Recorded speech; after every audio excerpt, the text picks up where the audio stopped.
Hey guys, today we are looking at a terrible advice post on LinkedIn regarding getting the job that you like. This is based on data engineering, but this works for all the other jobs, also in tech. So let's look at this. I think you're going to see what I mean. So here's a post from Sahin. I wouldn't advise you to try for data engineering right out of college. This is here in India, but I think it's general.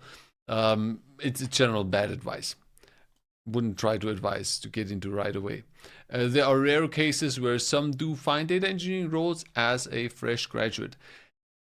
There's some truth in here. Yes, there are not so many beginner roles here. That is right now, that's a bit of a problem. Companies always want to have experts. So let's just go through the points why this is so complicated here. I think the points are really good, but the end idea here isn't that good. So data engineering demands expertise, experience, and deep understanding of complex systems. That is true. It's about more than just writing code. I think that is true for almost any job, because the writing the code is usually the easy part. The understanding part is the hard part. So he says here, data engineers are responsible for designing and maintaining distributed systems that process terabytes or even petabytes of data daily. This requires a solid grasp of distributed computing, parallel processing, and fault tolerance. Yes, not in every job, in a lot. It always depends on the tools. But so it's more about than writing just code, just writing code. Building reliable data pipelines isn't easy. Yes, that's also something you need to train, you need to have or practice and get experience on. Production grade data pipelines must operate with, well, actually 99.99 is not that high. But yeah, reliability, ensuring data flows seamlessly across the systems. Again, that's something you have to practice, you have to find out, and or basically you have to mostly test. Testing is the big problem here. And understanding the data. This involves mastering ETL, ELT processes, orchestration tools, monitoring. So yeah. Cloud platforms are the backbone of modern data engineering. Well, of course.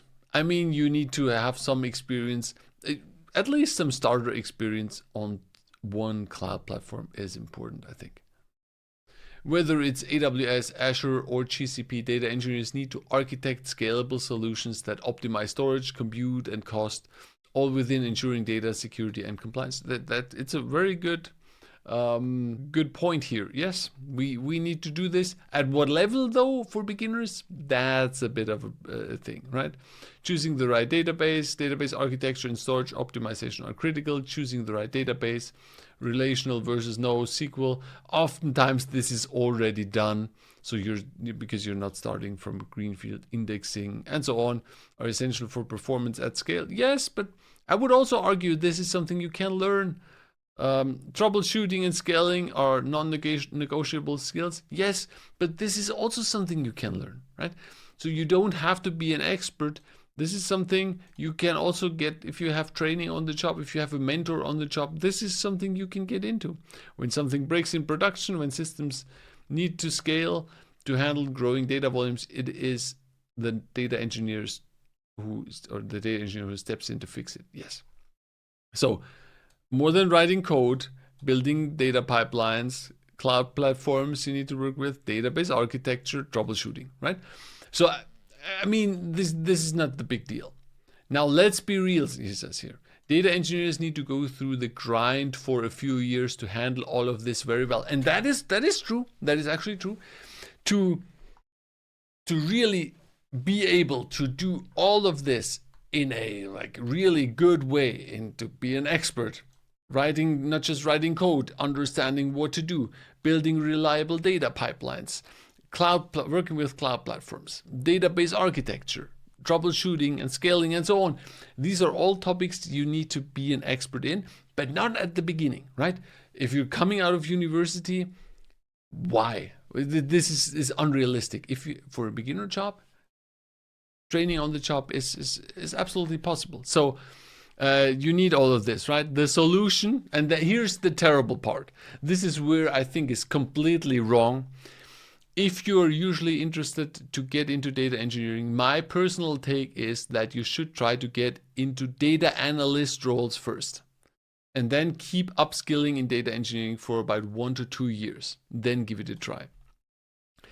And I think that is the worst advice that you can give someone. This is absolutely terrible. Think about it.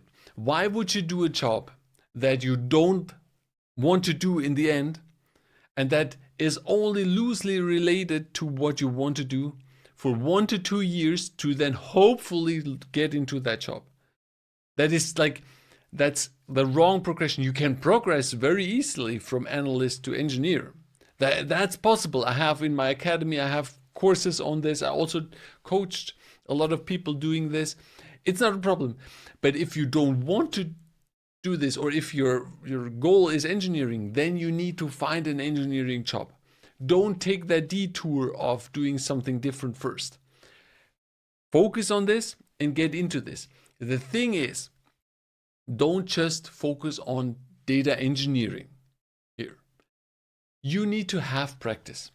And in engineering, not analytics, in engineering, because you don't want to get stuck in analytics, right? So you don't focus just on data engineer jobs. You look at a lot of different jobs that are all loosely related to data engineering. Could be some cloud developer jobs, right? ETL developer jobs. Basically jobs, and there are a bunch of names. Cloud developer, you could also search for specific ones like Databricks developer, Spark developer, AWS developer, and so on and so on.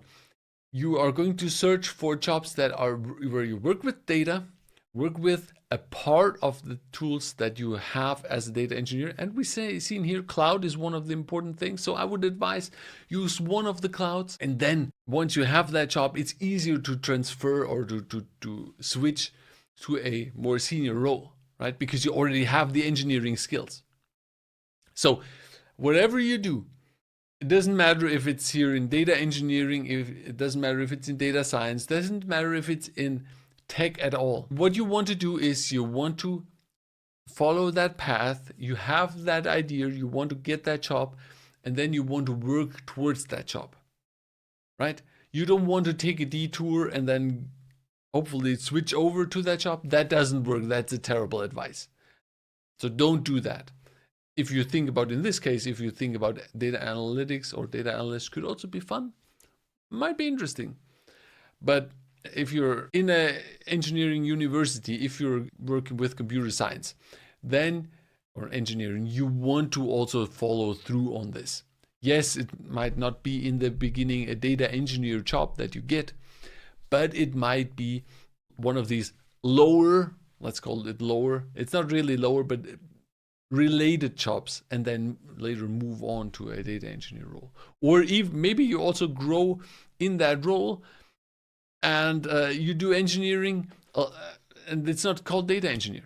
That can also be true, right? So again, my advice, like, this is a terrible advice that if you really want to do, first get into a different role. No, do not do this. What you want to do is you want to follow through, search for adjacent roles, get experience there, and then it's easy to actually transfer, or then it's easy to move into that role that you actually want, right? Like, think about it. If you want to become a race car driver, you will not start as one of the pit crew first.